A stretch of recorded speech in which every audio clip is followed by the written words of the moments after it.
Are you a lifelong fan of General Hospital? Are you a new fan who wants to know more about the history of the show? Do you enjoy talking about the show with others? Do you find yourself yelling at the TV? Is your self-care an hour a day in Port Charles? If so, we invite you to join hosts Amanda Kimmel and Shannon Coach at the place where all the hidden conversations take place and secrets are revealed. Meet us at Pier 54, a General Hospital fan podcast. Hello. Hi. Welcome to the General Hospital recap for September 15th through 19th, 2025. We do have a few Port Charles pipelines. Pop-ups. Pop-ups. Is that what you were going to say? The first one is from Lisa. Oh, I don't know how neither of us thought of this. Oh, okay. I'm intrigued. And Lisa, I hate that you're bringing this to our attention. but you're probably so right, and this is going to really suck. I'm a few days behind, but I'm worried that Rocco's dog Outback will be a part of the animal testing that Dalton's doing. Oh, see, I think that's where he came from. Oh, okay. Because I know that we ended the week where he was not so much, but when she sent it on Wednesday.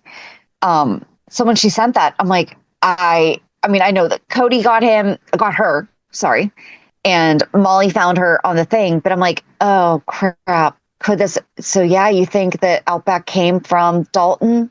I think that's where she originally came from, because they keep repeating that she's not chipped. And I know that dogs don't really give a face, but they do give a face. When Cody said, if I can't keep you, you'll have to go to the pound and you'll be in a cage, and you wouldn't like that. I feel like Outback made a face like, dude, been there, done that. I know. I don't want to go back there. And that's so hard for me, having a Cody in my house that's a dog. Yes. It's a rescue. And we had Cody Bell before we had Cody the dog. I'm pretty sure. Yes. So that's weird timing. We're not going to get into the fact that Molly apparently does not appreciate the name Cookie for an animal. No baked goods. I thought of you. We're slamming my cat. No, guys. Maybe it's okay for a cat and not a dog. She didn't specify no animals. She said just not for the dog. So maybe. Okay. I feel like Cookie's good for a cat. I think that's okay, because I feel like cats are more like feminine. Do you know what I mean? Even though obviously they're boy cats and girl cats. Even though Outback is a girl. Yeah. Yes. And dogs are more like intimidating, even if they're nice dogs. So maybe that's where she was coming from. Yep. And then we had another one that I so appreciate, but I'm so glad I did not see. Trigger warning for Shannon. Please read. And this was from Wednesday. I know you don't like spoilers, but I had to send this because of Shannon. Aww. I'm not sure when you will read this, but Wednesday, September 17th, 3:01 Central Eastern Time, as I compose this. The storyline we have been dreading at the end of today's episode. I am crying over a character that has been in my life since 1980 when I was 10 years old. The emotions of the actors jumped through the screen. Because of this, I had to let you know so that you can be prepared. I'm heartbroken all over again. We'll get through this period as a Pier 54 family. Aww, I love that. Blessing, Chandra. So I'm glad that I did not see that, just because I 100,000 bajillion times understand why you sent it. But I also do like to experience those emotions. Mm-hmm. I know I can be way more expressive than Amanda, but it's only expressive. I wish that you guys were not going to do it now. At this time, we're not going to do it. Not this upcoming week. So no. It's at 9:30 on a Friday night, and we are both in the end of the week mom mode at 9:30 at night. And so we're not going to share this with you guys. Maybe at some point we will. I'll be honest, Wednesday was probably the only day that I had an emotion about it. Oh, see, I was sad. Maybe Thursday, a little bit Thursday. I was sad Wednesday. I kind of sensed it was coming, but I was obviously sad Wednesday. But Thursday, I think it was Thursday, whenever when Tracy had to say it out loud to Ned and Brooklyn, when she said it. No, that was Friday. That was today. Oh, was that Friday? Okay. Yep. Then today, Friday, I like teared up as she was saying it, just because you could see like it hurt her to say it in real life, not just TV life. So we've been giving a lot of crap about how long they've waited. Yeah. Liesl only passed away January 12th. I think that we both feel like that was forever ago. Mm-hmm. It was 249 days. Jackie was 246 days. So it was only 3 more days.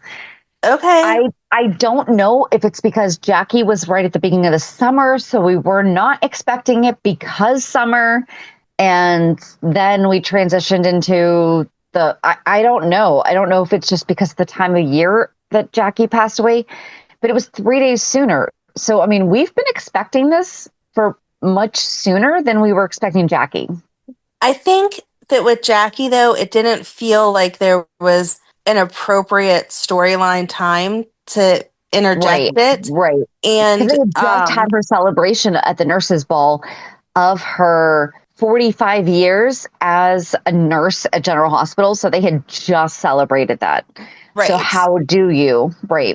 Exactly. But for Liesl, we had the donating of the cardiac wing and all of that stuff, that it was just kind of like, why aren't we putting it in here? We know it has to come. And I know they obviously shoot ahead of, when we're watching it, they have to be ahead of schedule. 6 weeks, though. 6 weeks is not that much. Right. And we had already heard... Isn't. We had already heard announcements like about Kristen taking time off, and that was already happening. And so it was like, come on, guys, you could have slipped it in there. Kirsten, sorry. That you could have slipped it in there somewhere, right? Instead of making us wait for this moment. But I did think it was ridiculously sweet that Scouts and oh my God, Wiley got to go. Yes, Wiley got to go up and that's he thought that Wiley looked like Jason. Yeah. And that's what, listen, our listeners are probably going to be so surprised at my reaction. Just going to throw that out there. We're not going to get into it right now, but all right. I'm not crying yet. So you're not crying yet. Are we? I'm not. There is not even a sense of a tear right now.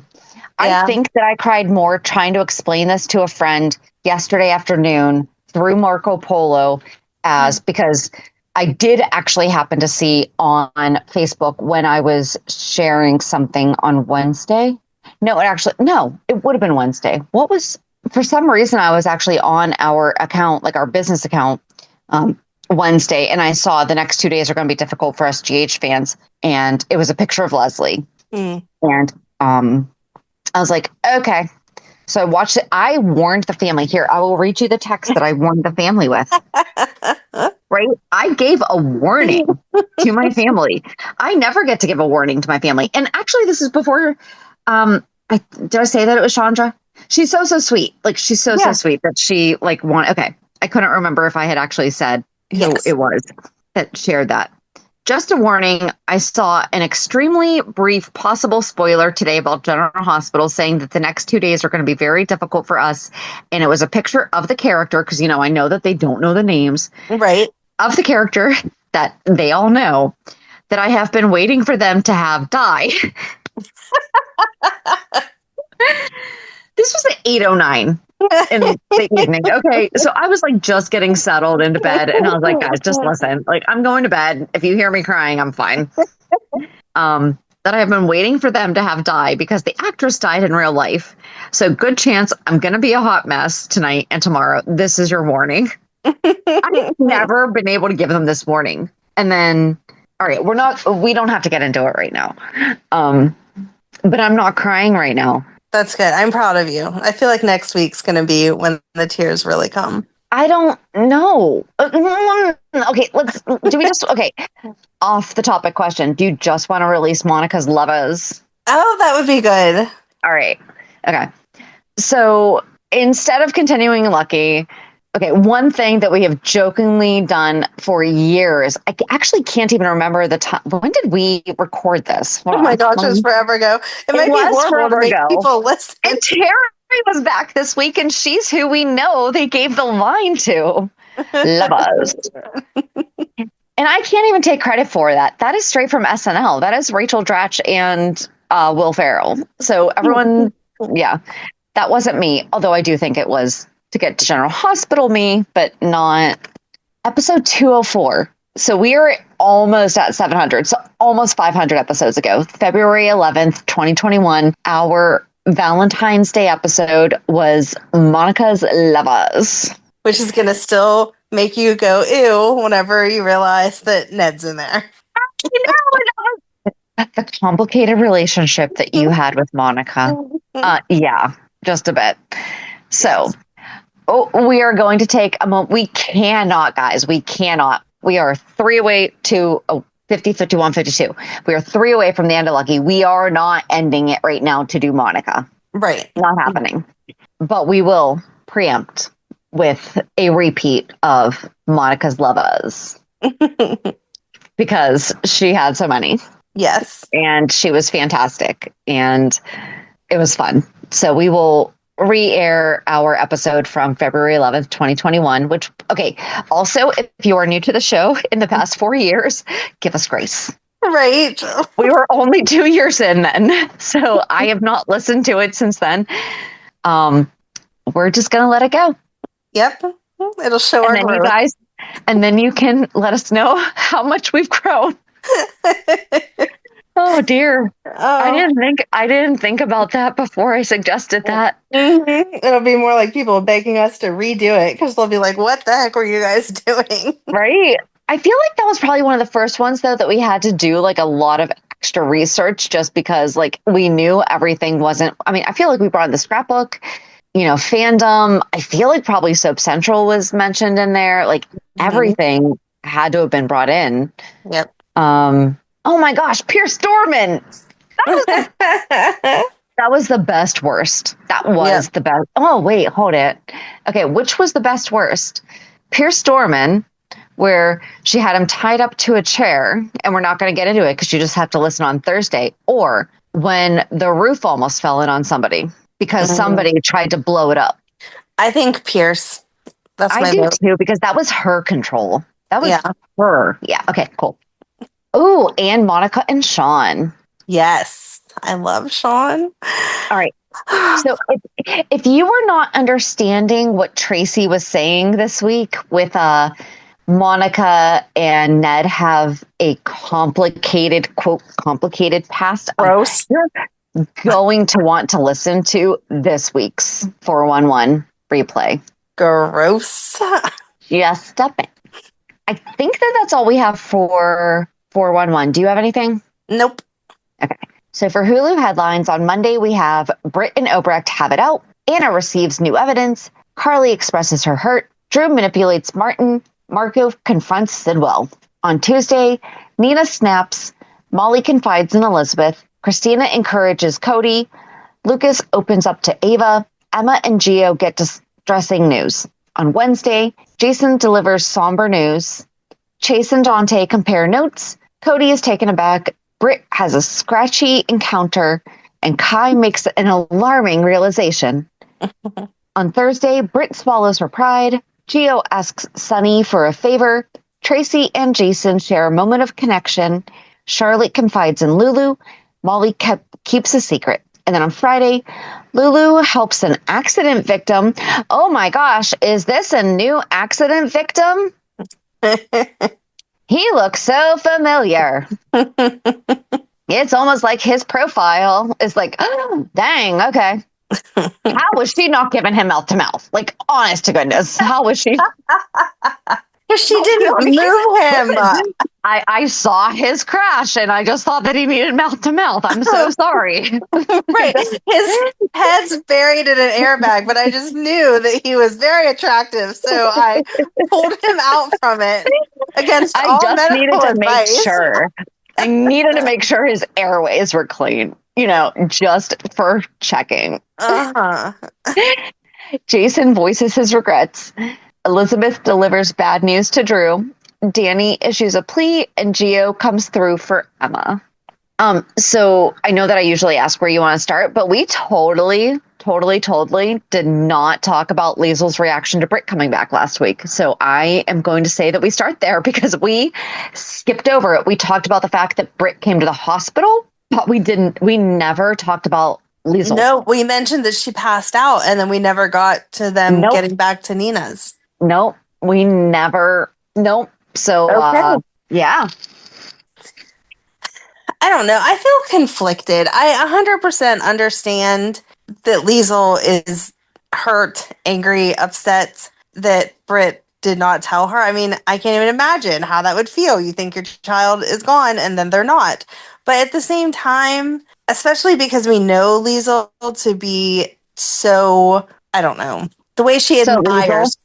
So the way that she admires her children as people, not just as their mom, I feel like she is going to move past this quickly of just being done, because she slapped her and walked out and kicked Britt out, said that she couldn't stay. I don't know how she's kicking her out of Nina's house, actually, as I say that, but she kicked her out and said no. I just also feel like this is old Liesl. This isn't Liesl that understands you must have been in a tough spot for you to do this, that you must have had a reason, because Liesl has done these things. So, I mean, trust me, if one of my kids pretended to be dead and then I found out that they weren't, and I found out that I thought that they died in my arms, and fast forward a few years and they didn't. Right. Okay, I still don't know that I would have slapped them, but we've also never had that relationship. But I would definitely not be happy with them. I agree. I agree. But I don't think right away. I think that it would have been days before I expressed disappointment. And I also feel like Liesl has been involved in enough sketchy stuff that whenever Britt was like, I can't explain to you like why I left her, how I left her, how it all made sense, that Liesl would have taken a step back and been like, okay, I'm really angry, but again, I understand. I've kind of been there, done that. So that's what I'm saying, is like she has definitely done stuff. I mean, maybe not to this degree. However, she has helped somebody's dad, who is probably still alive, she is probably going to get double slapped for. Right. Okay, if Faye's honest alive, Britt is going to get double slapped. Absolutely. She's then she'll deserve it. What were you doing? That is a quadruple slap. Then she kind of deserves that, because that's a big deal. Yes. But as of right now, she was apparently, and I think that we were both right on this, that she was faking her death for the treatment. Mm-hmm. So. Right, because we did see this week then she went to the hospital to get her medications filled. And I did love Liz not stepping down. Like, sorry, you'll have to wait for a doctor. We can't just call someone in because you think you're important. You'll have to wait your turn. And then at the same time, I thought she did, like, she was not new Liz. Like, she was not mature Liz in it. I was really was actually kind of surprised at, if it was just a simple, I need checked up because I haven't been checked up, she knows Britt's medical stuff. So to keep her without medication for something that could potentially be life-threatening, I don't feel like Liz would be such a jerk about it. No. See, I feel like no matter how old you are, there are some people that it is hard to be mature around, especially whenever they walk in acting like that. Britt walked up and was like, oh my gosh, yeah, I couldn't ask about this the other day because Ben was here. And that's right. She did start with the Liz Ben stuff. Like, yeah. I'm pretty sure you mean Rocco. And she was like, whatever, that kid that wouldn't even be here if it wasn't for me. And it's like, no, you're totally editing out the part that you stole that embryo. You weren't just the surrogate out of the kindness of your heart, okay? That's not how that worked. So Liz it wasn't like Liz turned her away and told her to go to Mercy or said, no one will be able to see you until next week. I have to schedule you with a PCP or something like that. She was like, yeah, we'll get to you, but no, you don't get to jump the line because you're Britt. Like 10 people in front of you. Yeah. Yeah. And I did like when Britt was like, so there's no, like, helping friends and family. She's like, even if there was, you're neither. Right.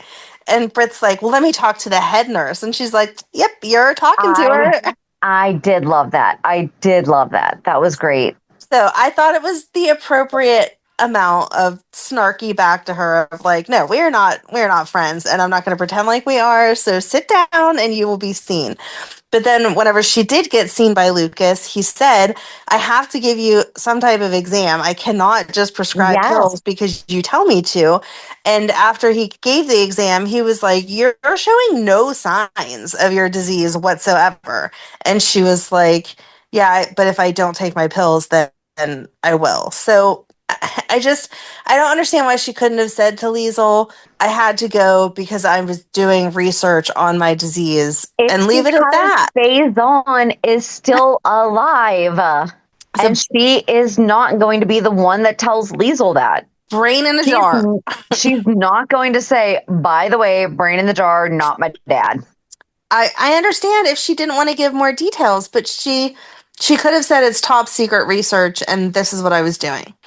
She could have given some more details, but I feel like at a point though that if Liesl had continued to ask, she would have figured out that it's Faison. Well, Britt could have also just lied and been like, "It's Joe Schmo. You've never heard of him before. Sorry." I think for as much as everyone likes to think that Britt is just like evil and manipulative and everything, I don't think she's honest to goodness that good of a liar. I don't know. I don't know when it comes to real stuff. When it comes to maybe a gray area with so I might have taken your embryo. Maybe. I'm not sure because my mom implanted it in me and I actually don't know. Like that she can kind of pretend because perhaps she really did not know. But if she knows for a fact that her dad is alive, she's not going to be able to lie about that. I mean, it would be when everyone was talking, who was it? Liz was talking to Lucas about Brad. And he's like, I don't know. I feel like if Brad knew, like, it would have been out by now. Like, or he would have at least told Lucas, that's who I Britt's thought alive. Was going to be in the car at first. Whatever they showed the truck. I was like, oh, is that Brad rushing back because someone told him that Britt's here? Okay. Oh, shoot. So are we assuming that who we both know is, but we're not spoiling because we don't do that, but we both know because the internet is horrible? Do we think that they are now tied to...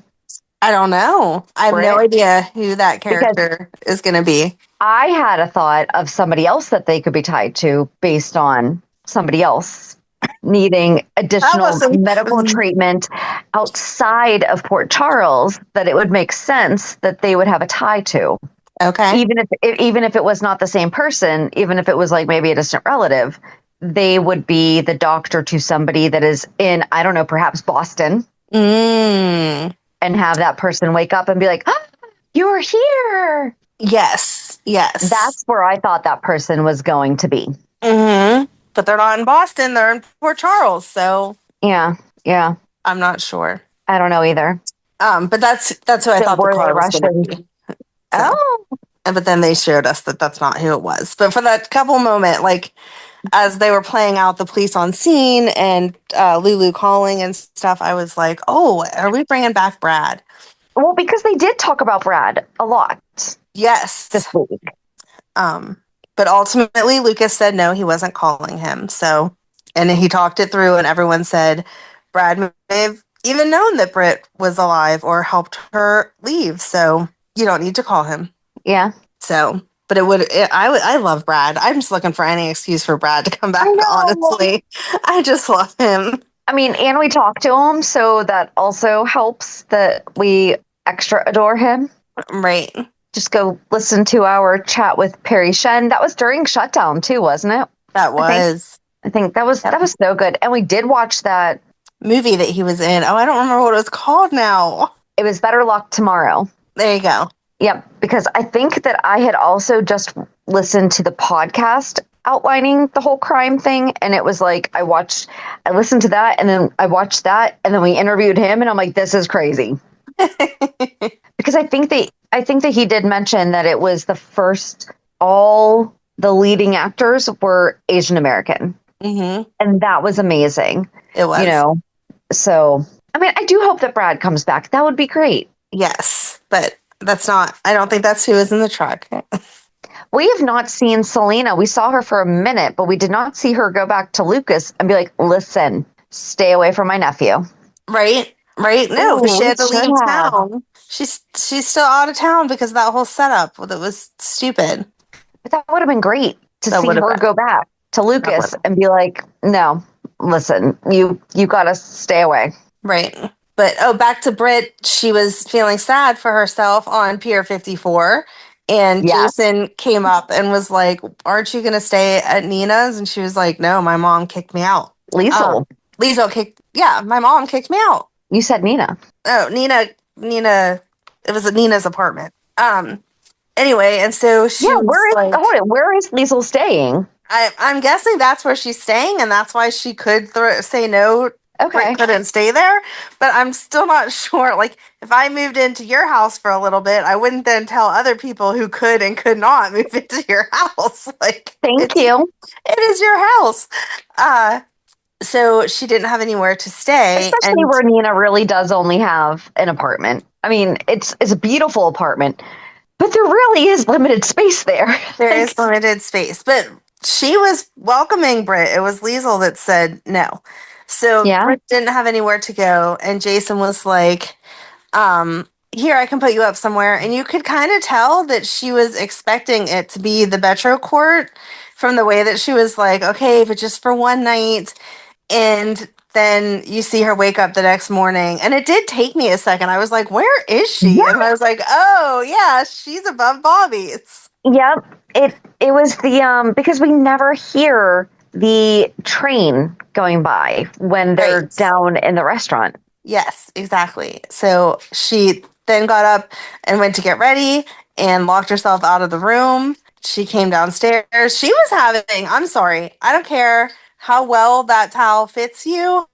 No normal person that I know would stand in the middle of a restaurant and have a conversation at length the way that she did. She's out there and talked to Carly about, why do you care that I'm staying in Jason's room? And Carly was like, well, actually, I own this place too, thanks. And then was telling her. That was at the very end. That was at the very end of the entire conversation, where then she said something about, and who would even, and she's like, oh, that'd be me. Like, oh, because she said something about the fact that Carly was even there. And she's like, yeah, I own this place.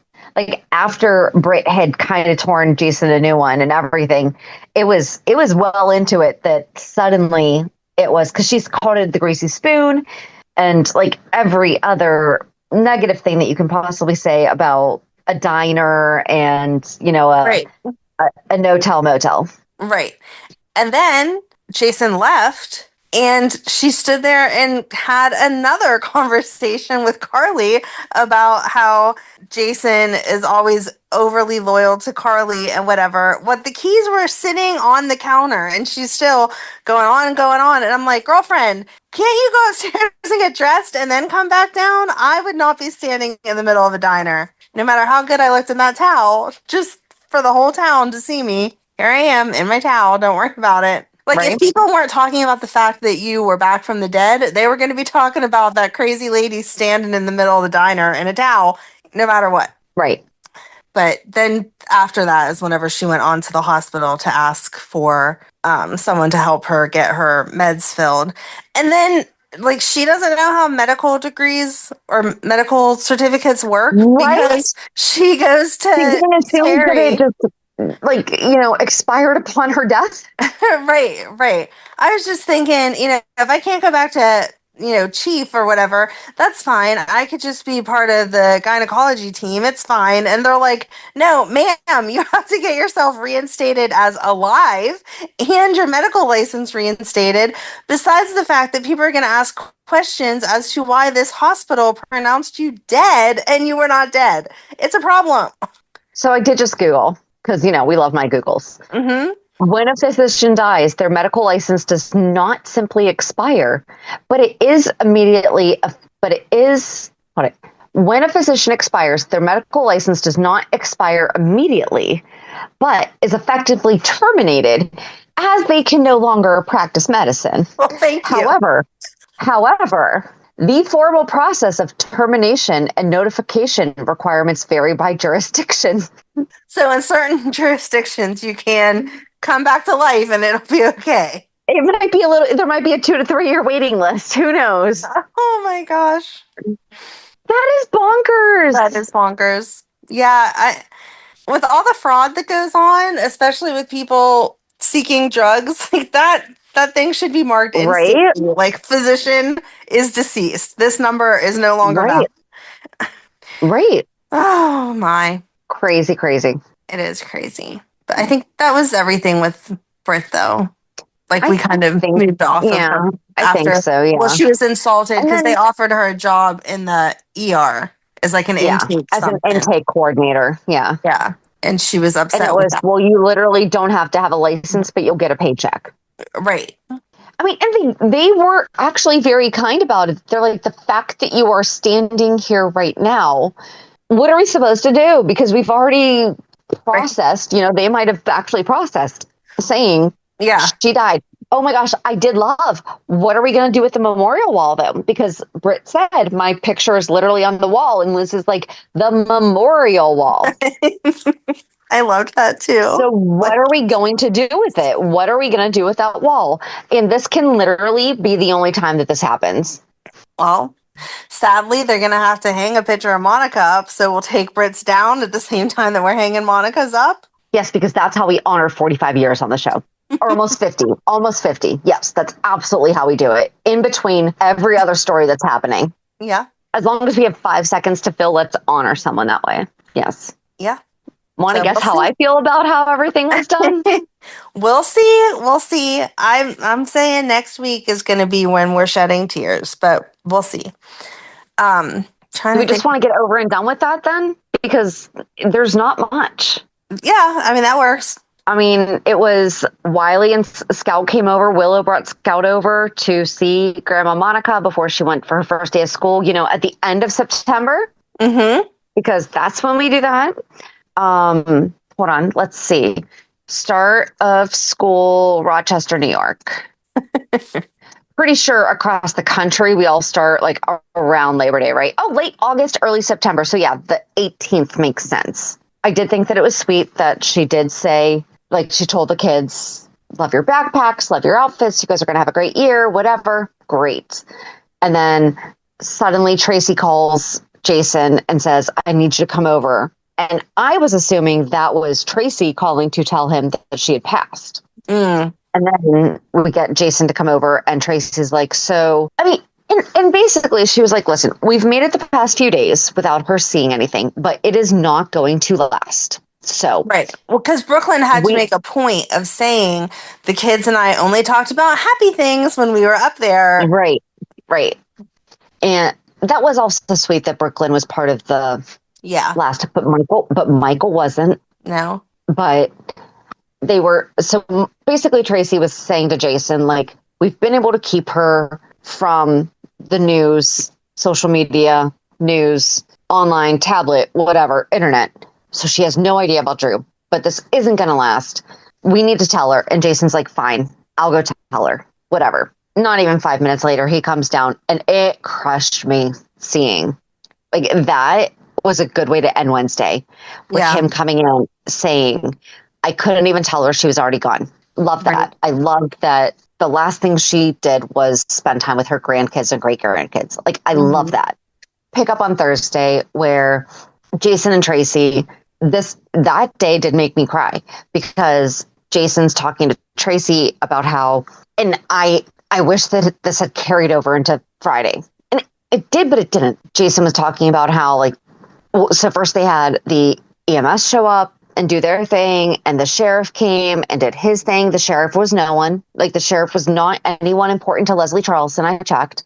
Not saying he's no one. He's an actor. He's obviously somebody, but not any significance to Leslie Charleston, which I was kind of hoping for. He was also one of Ezra's. He was the guy that did try to lock Tracy up when Ezra. So, I mean, like, he's been recurring. We didn't even get our hot paramedic. We didn't. I was very upset by that also. In our time of need, we should at least get to see that. Right. So the fact that, neither our paramedic nor or paramedic or the sheriff was not anyone important to Leslie. Kind of a bummer. Jason feeling bad about the fact that why have we never thought, I don't know if you've never thought about this. We know this. We know this. He has no memories of Monica being his mom. Right. That killed me. Like that made me cry. But then we basically ended there.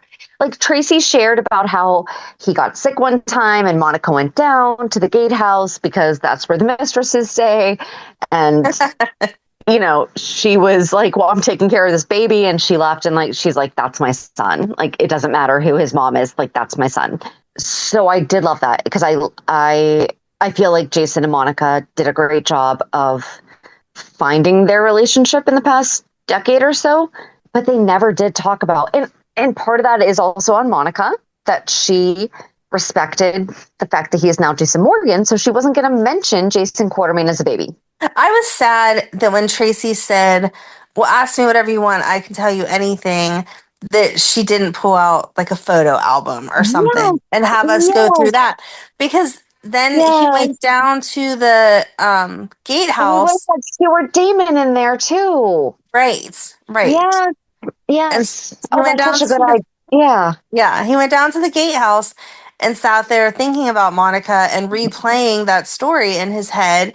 And then he retold that story to Michael even. And it was like, that is a great story. The moment that Monica accepted Jason as her child, but she re-accepted him after his accident also. And as an adult. So all of those were also important. And if he was looking for memories from his past, like there has to be actual pictures of them celebrating Christmas or something. There has to be video. There does, but if they're trying to play it real life, not everyone took video of everything. So I don't know that Christmas.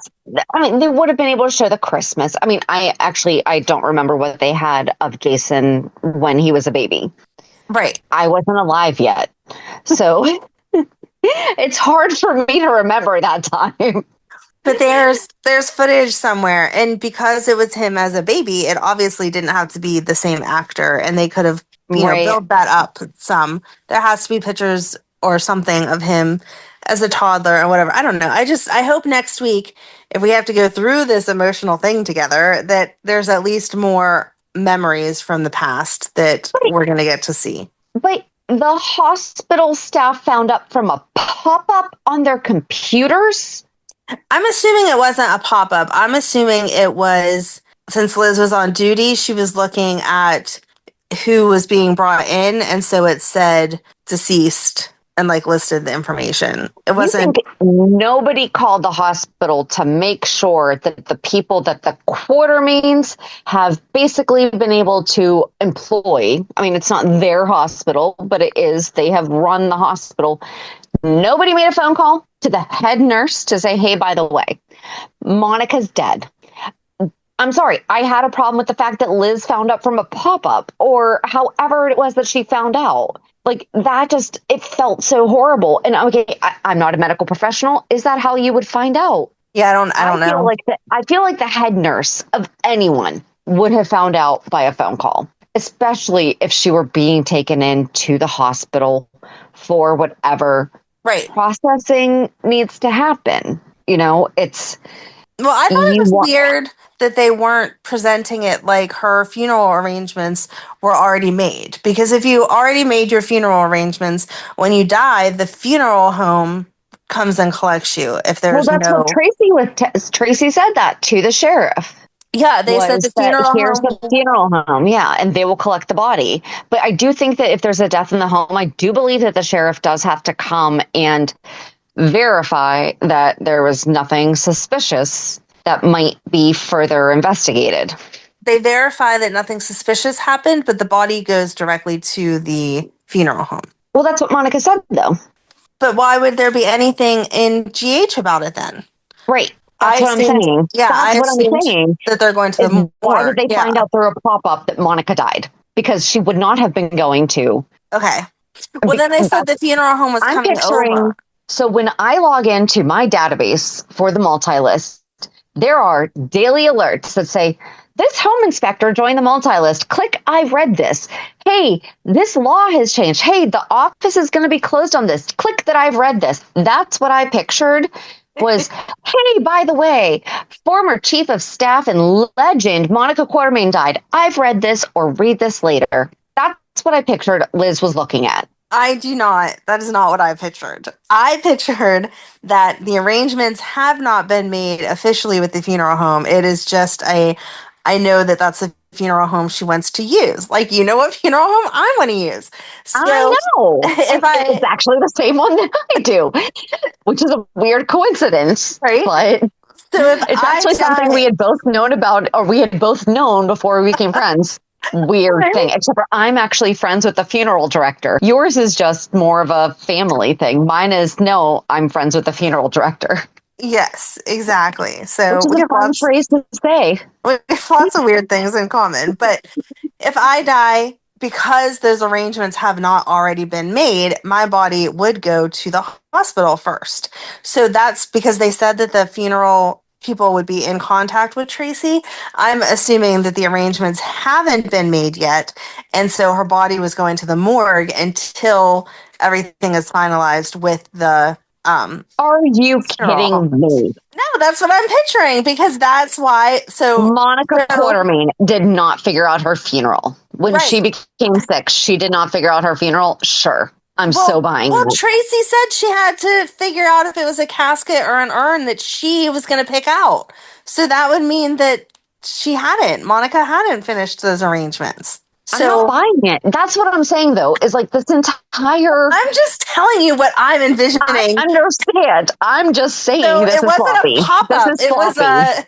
It was this ambulance is out of service because it's delivering a dead person to the hospital. The dead person is Monica Quartermaine. The notification until Monday. Listen. She's just going to snooze it and be like, this can be Monday's problem because we haven't cared for the past 45 years how we're going to take care of this character. So we're not going to waste another 45 seconds on it. It wasn't a snoozable alert. It was just simply seeing what ambulance is coming. I can also say, I can read this later. There's 3 options when I read my notifications. It's, I've read this. Tracy said that she had to pick out stuff. So obviously arrangements were not made yet. I am not buying that Monica did not have her funeral figured out. Well, I have the facts to back me up that she didn't, or else Tracy wouldn't have said that. I just find it unrealistic that Monica Quartermaine did not have her entire funeral figured out. I get that. But anyway, then we saw Michael come in to the gatehouse. Like, even if it was between an urn and a casket, like she didn't have that picked out. Right, because she didn't have any of that planned yet. What kind of a burial do I want? Doing the natural burial. Right. Yes. I'm 43. Yes. But you shouldn't know that. Normal people don't plan like that. That's you because you're weird. Monica's weird. Well, I guess so. But either way, Tracy just doesn't know what her wishes is. So Brooklyn's going to go with her once they know if it's a casket or an urn, and they're going to pick that out. And there was a very nice conversation then between Ned and Tracy of him just saying, like, nobody knows how long they have. I want you to know that I love you and I love our family. And that was all very sweet. She has not come downstairs for like 2 years, except for to talk to Finn. That's it. She had time. All right. Well, you can argue that with the GH Monica's character would not have not known this. Monica would have planned out everything. Alrighty. Yuri would be the only pallbearer. Oh my God. He would just carry her Alrighty. in his arms. Well, that killed me when they were like, does Yuri know? And they're like, no. Nobody wants to tell Yuri. Right? Oh my goodness. I didn't feel like Liz should have been the one to tell Drew, though. Right? We see Drew. That was horrible. Yeah, we see Drew. Danny goes to see him to say, hey, Scout's having a hard time.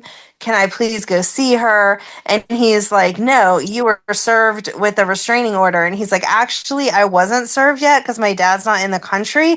And so I'm asking to not have to use the loophole. I'm asking for your permission. I'm trying to be respectful. And Drew just goes off about how Monica has forbidden him from coming on the property. And so, no, he's not changing his mind. And then 5 minutes later, Liz goes in. And that's 100% what she's going in there for, is to tell him. And I'm like, Liz, that's not your place. No, someone else can tell him. I wish it had been Scout. I wish that they had to break it to Scout, and then Scout had to go see Drew and was like, Daddy, what do I do? And then he's like, what are you talking about? Yes, exactly. Or if he would have found out from a newspaper ad or something like that. He did not deserve to be told in person. He should have received the pop-up ad. Yes, there you go. He should have had to check not interested. Right. Read later. Right. And then we saw Michael asking Jason if everything was okay and Jason telling him about it. So it bothered me so much how much it did not bother me. I think it just hasn't hit you. Yeah, I think next week will be it. Oh, but then I felt bad. Danny overheard Liz calling. Yes. That made me sad. That I did not want him to find out that way. That was sad. No, Jason definitely should have. Yeah. Like, Jason and Tracy's talk affected me. Like, that really affected me. Thursday was sad. Friday, I felt like, oh yeah, we're going to remember that Monica died in between everything else. Yeah, I agree. So it's like, are they actually going to honor her? I don't know. I'm not convinced. I'm having faith next week. I don't know. That could be it. If that is seriously it. No. I don't even know. All right. On to crazy other things. Okay. If you have a dog, Cody, like we said, if your Cody gets lost, are you going straight to $10,000 reward? That is outside of my budget. I don't care. However, if I had a mobster grandfather, perhaps.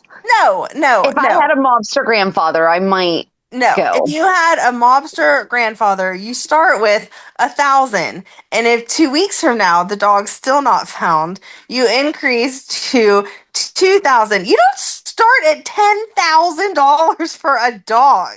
That's insane. I mean, he has a lot of leverage right now, though, too. So that is a lot of money. That's insane. But I did think it was sweet. So Cody actually the dog found Cody because he stole his sandwich. But Cody found the dog. And can we talk about Cody's refrigerated situation, though? How did he make that sandwich and then have to get a beer out of a cooler in the living room of the stables? Maybe he brought the sandwich down from the main house. But he came out of that other room. Like, I feel like he came out of what we are supposed to assume is the kitchen. Maybe we need to GoFundMe a mini fridge for Cody. Do. I'm not sure. We do. GoFundMe a beer fridge. So. Not a beer fridge. He has a cooler for that. Sandwich fridge. Oh, well, his sandwich was obviously perfectly fine. The dog went after it. It was the beer that he had to put in a cooler.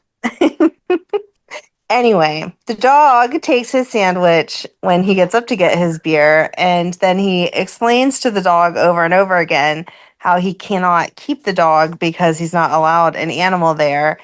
And that's whenever he said the thing about then you have to go in a cage. And I swear the dog is a great actor because he gave the face like I've done that before.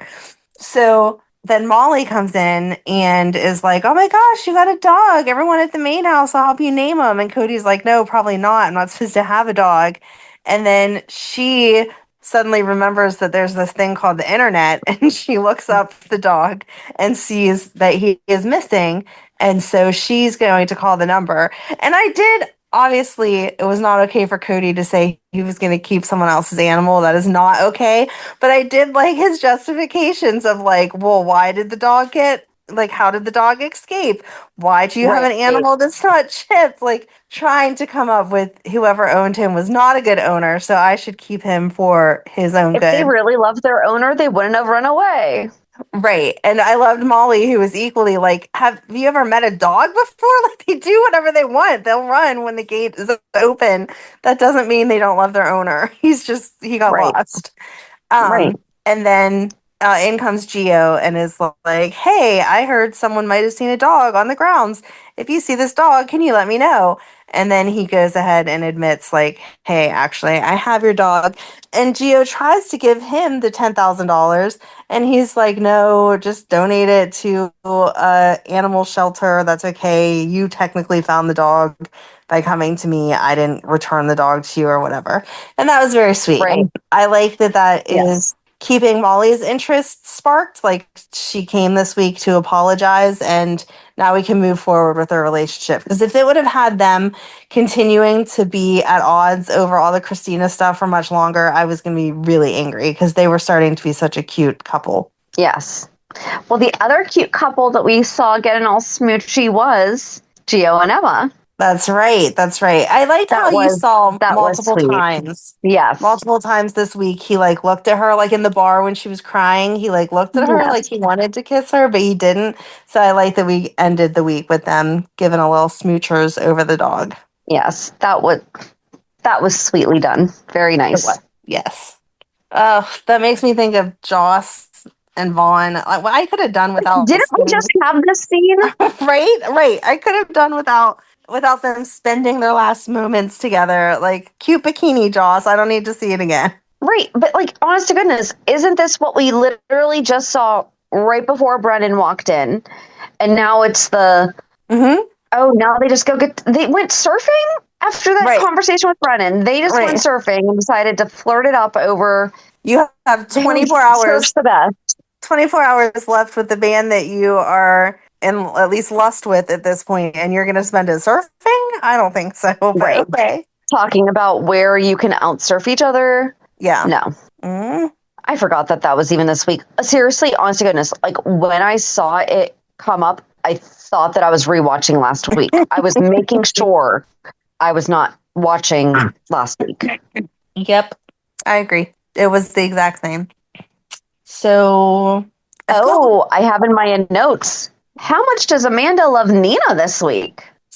I did have to give her some applause. She has to be becoming one of your favorites now. The past few weeks, she has to becoming one of your favorites. Because she called herself out and then called Willow out and was like, people want to talk about me not taking responsibility. I guess it's like mother like daughter because you are ridiculous.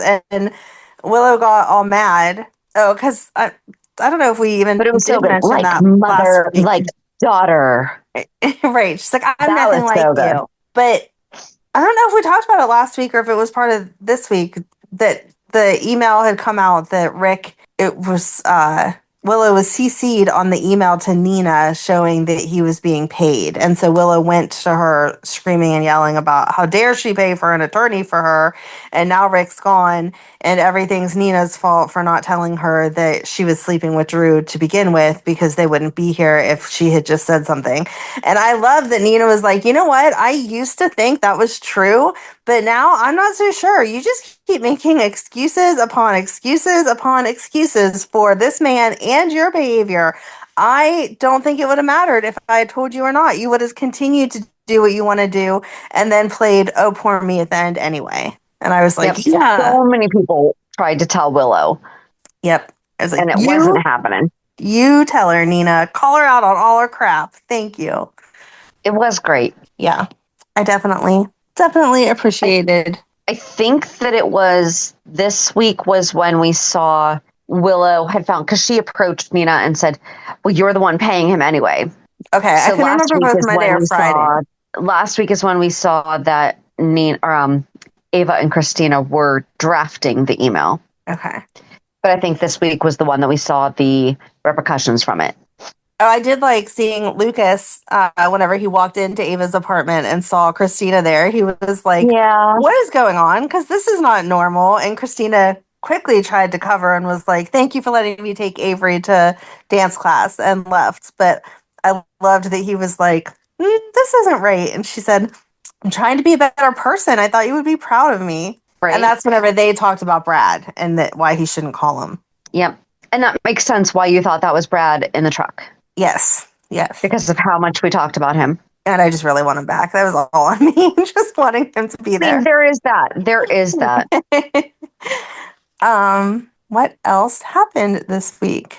Laura was talking to Anna about the fact that how can they prove the wire was actually from Drew. And I love that they kind of just re-explained the whole reason that people use Swiss bank accounts is because they're not trackable. So they're like, right. Yeah, we asked the Swiss bank for the owner's name and they were like, we're not releasing that to you. So we're not sure where that came from. Okay. Don't we all know that's the reason that you have one? That was Laura, Marco, and right. Marco was in there? No, Dante. I thought it was Don. Yeah, it was Dante because I remember Laura saying, hello, detective. And he was like, hey, Laura, whatever. Oh, that's right. And this has nothing to do with that, but I just thought of like things we talk about and then we think they're listening to us. Charlotte explained that she was not calling him Papa anymore. But I put that on our Amanda called it. Like Amanda was right about things for the 2025 recap, which I need to do a better job of tracking things that we actually say because I feel like we're really behind. Guys, if you remember what Amanda and I were right about, please let us know because as of right now, we have Amanda was right about Lois not accepting Olivia's anger about Gio since she kept Sonny from Dante.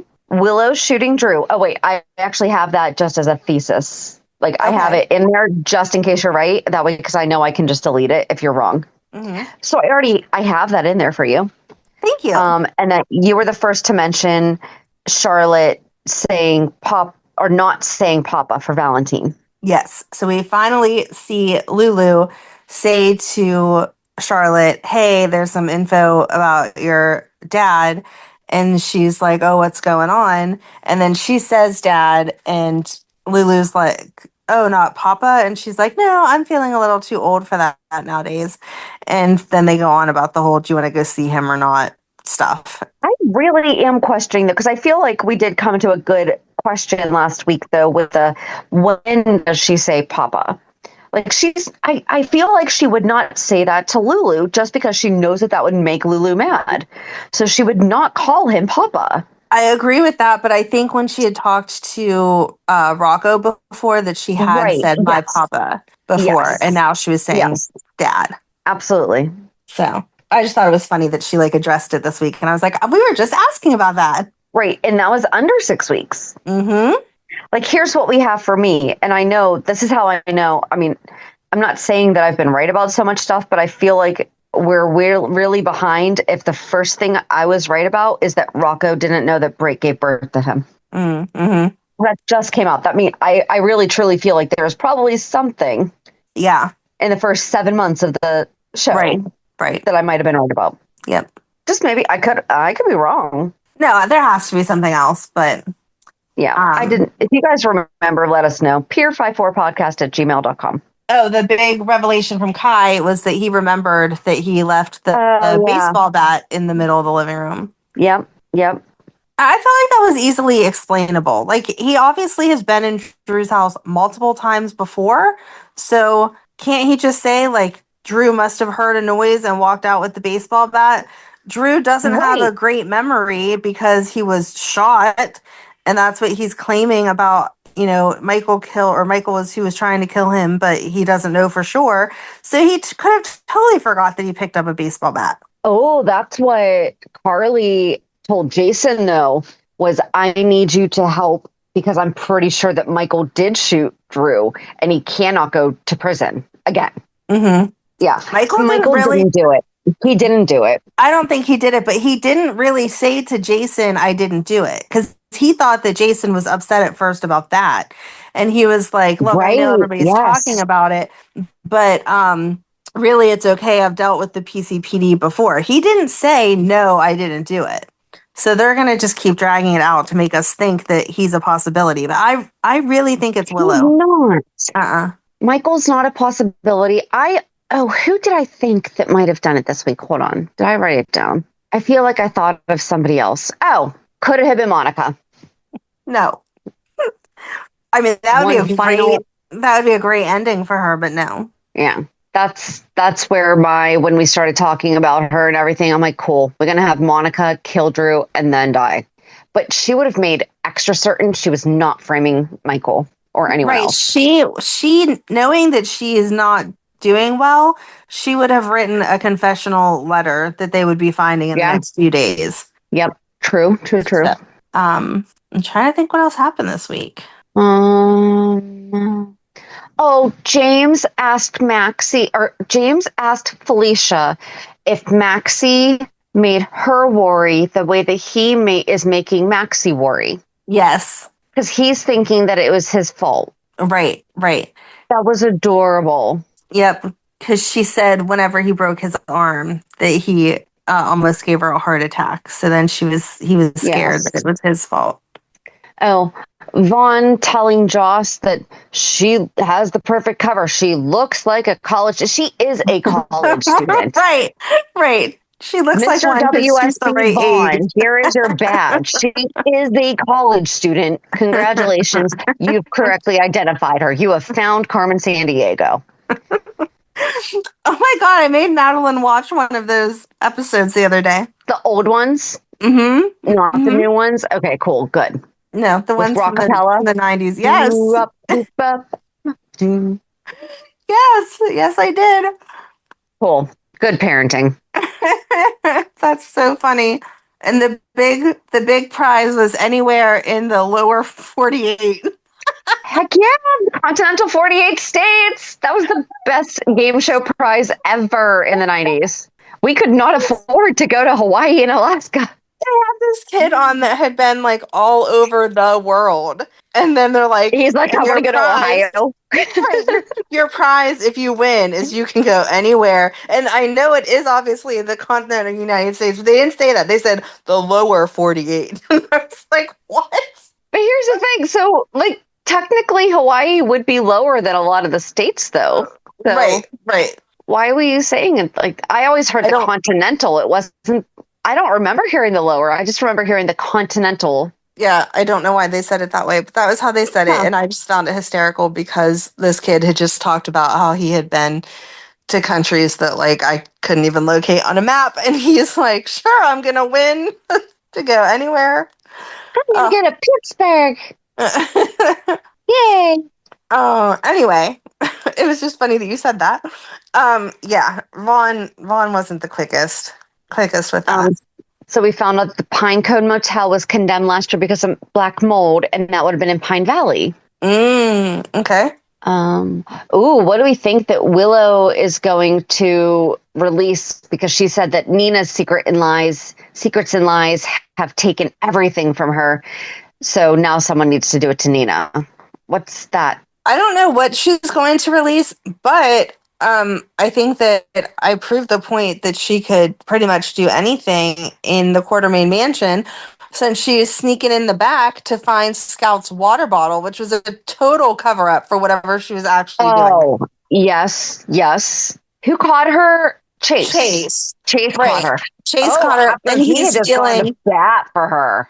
Right, and he's feeling bad because he knows about the wire transfer, and he wants to tell her, and Brooklyn's like, I know you're torn because you can't go against the badge, but yeah, you have this information. And I'm like, oh, poor Chase, you don't realize how bad Willow actually is already. Well, and Brooklyn is like the best wife ever, because she's like, listen, is this secret or is this gray area worth losing your career over? Not even like, listen, this is your ex-wife. Why are we doing this?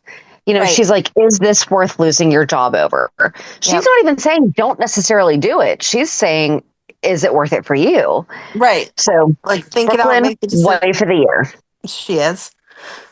Oh, and Tracy, and I don't understand this one. I mean, I do, but I don't, because we all know that Michael is Monica's favorite. But immediately saying all of this is yours. I kind of thought of my own family drama where we just give the entire estate to one person and forget everyone else. To the guy. Right. Okay, I'm sorry. Michael is a little bit more suitable for maintaining, though. So we will give him that. But you're telling me we're not giving the house to Olivia? Right. Like, okay, put Michael in charge of the Quartermaine business, like the functionality of the Quartermaine brand that is the family, sure. Absolutely. But the day-to-day operations, that's Olivia. Right. That's Monica's ex-lover's wife's responsibility. Right. Oh, and the child of her husband's affairs responsibility. Mm-hmm. Both of them. Yeah, it definitely could have been divided up a little more equally than, we're just giving it all to Michael. That's absurd. Saying it right in front of Brooklyn. Brooklyn and Michael are equals in the lineage. Yep. So, yeah, I'm not happy with how we're doing this. Not sure if everyone picked up on that, but I mean, I'm thankful that we're finally here. I am very thankful that we have respected her enough to have her pass away. So far, right now, I don't feel like this is how we should be honoring someone who has been on the show for almost 50 years and is the matriarch. Right. I just don't understand how it all goes to Michael. Like, okay, we're going to say Michael gets it because he was AJ's son. Well, then Jason has a son. Like, shouldn't it be divided equally between those two people, even if we're going to bypass Jason? Shouldn't someone go to Jason, being that he is the one living son? I mean, I would think, but we're really just going to go off the fact, even though we just said Monica made the statement, he's my boy now, when Jason was a small child. Right. We're going to go off of only technically AJ was Monica's son, so only his son gets the house. To be fair, let's assume that Monica or Tracy and Jason have had this conversation. But I wish we had seen them have this conversation, because Jason's also going to be like, so what happened to Danny? Right. You know, so at the same time, I don't think he would. I mean, he won't, because he's not about that, and he has his own money, and he knows that Michael would never be like, this is my house, everyone get out, or whatever. But at the same time... And neither would Olivia. That's the thing. Right. And we all know then that means that Monica's will be leaving it all to Tracy, just because this is what Tracy's first instinct is. So therefore it means, I did love the fact that she and Monica have had tea almost every single night. Yes. And they've talked a lot about, I did like that, where she was saying to Jason, she shared a lot about you as a child. Mm-hmm. But I don't know. There has to be next week at least 2 days that are 100% dedicated to Monica. Because if this is all that we're getting is these little into the natural storyline that we typically do, like the transition through, no, I'm not okay with it. Like, Yep. I was prepared after Wednesday. Thursday, I went in with a heavy heart prepared. And then Friday, I went, what did they do yesterday? Yeah. So we shall see. I don't think I cried today. I don't think I cried today. I only teared up for when she had to actually say the words. And I was like, oh. Yes, when she said Monica died. Yes. Mm-hmm. Yes. But even, like, and I love Wally. I didn't like that about Ned. I don't know. We'll wait till next week. Oh, my other favorite adorable thing was when Gio did go to Sonny's house to ask for the $10,000. Oh, yes. How's my favorite nephew? Yes. I thought that was adorable. Super cute. That was very, very cute. He was like, you're never going to stop saying that, are you? And she was like, no, because it's so cute. And then... So Erica got told that she was lying because she wrote a paper like when she was in, I want to say, 3rd or 4th grade, because her oldest nephew was a week younger than her. And somebody, like one of her teachers, basically implied that she was lying about the fact because, so if she was in 4th grade, she would have had 3 nephews and 4 nieces at that point. And the teacher said that she was lying. Well, I'm glad that people are like keeping up with the times better, because even back then, I have a nephew that's 2 weeks older than me. That's what happens whenever your mom has a kid at 16 and another kid at 40. Like, there can be that spacing. And I technically could have a baby right now, and Matt's 27. He could technically have a baby well, his girlfriend could technically have a baby right now. And yeah, that would be how that works. Like, why are people so weird about it? I don't know, but they said that she was lying. And then my 4 foot 6.5 gram, because she had not fallen yet and lost that half inch, went down there and was like, Right. A teacher should definitely know better. Yeah. But anyway, it was cute that Donna said that. And then Gio did stay for part of the cookout, which was nice. Yes. And I did like that they were basically saying to Dante, don't even talk to him about being your son. Like, just get to know him as a person. Is there anything else that happened this week? I don't think so, but I think that is one of the weirdest but most truthful to our family's reality check transition that we could have possibly ever done. Right? Because we both actually understand that whole thing. Yep. Reality check. So what do you have going on this week? It was a very chill week, actually, knock on wood. I liked it. You know, Madeline, she had dance. She had another game that she had to cheer at for the middle school. She has a game tomorrow. You know, all that normal stuff that is now our every week. Like, I don't even need to repeat it. You can count on the fact that we were running everywhere like crazy. But she's actually at her dad's tonight. He rented a new house where she has her own room, which is like the coolest thing ever for her. Oh, nice. At her dad's, because ever since he left when she was like a month old, and he didn't start taking her until she was like 3 or so. And from that time till now, she's always had to share a room with a step sibling or one of her siblings. So it's a big deal. Yay. She has her own room. And the one cheer team that she's on. At his place. Right. Yes. Yeah. She's had her own room. Well, since we bought this house here, so a couple years. But besides that, yeah, she did have to share both places for a while. But anyway, so she's excited about that. And then the one cheer team that she's on does like a banner that they hang at the games that are at home. And they made an extra one that they gave out. And so she's taking the one banner to hang on her wall at her dad's house. And then whenever they take the banner down at the end of the season, she'll have the other one to hang at her room here. So she's like all kind of geeked out about it. So I'm happy for her. Like, I keep getting FaceTimes of, look where I hung this, look at where I did this, look at where I put that. So it's cute. It's cute. So, and the older girls each have their own room also, which before Emily was living in the basement of the old house, and now they each have their own room. So very nice. Yep. But yeah, that's it. Pretty much same old. But I'm appreciating the boring. Like, we're in the routine now and just keep moving on. Yeah. So how about you? We're in birthday mode right now. So we recorded last Friday. So my birthday was Saturday, and it was the last day that I went in the pool. It was 58 degrees. I spent 2.5 hours reading and floating and reading a book.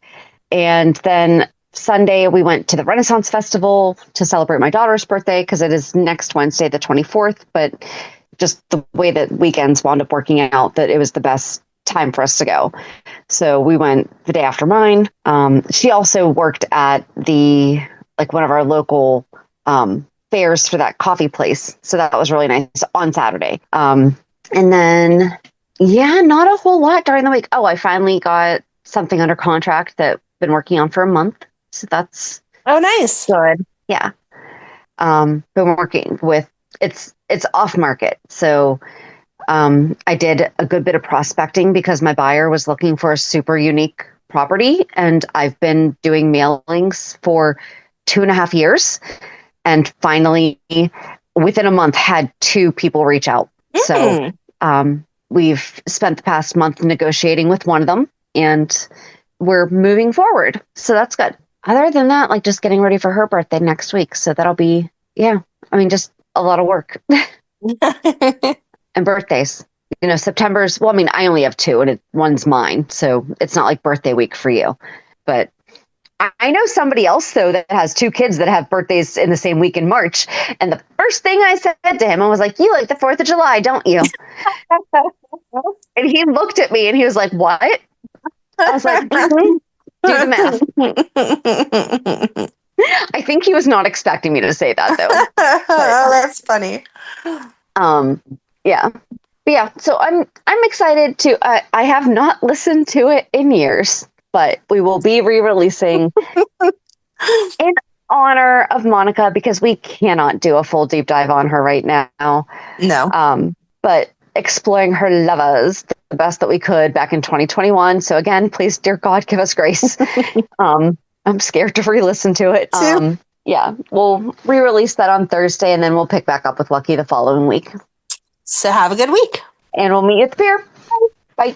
If you enjoyed today's show, we invite you to go to pier54podcast.com to subscribe on your favorite platform. Don't forget to leave us a review.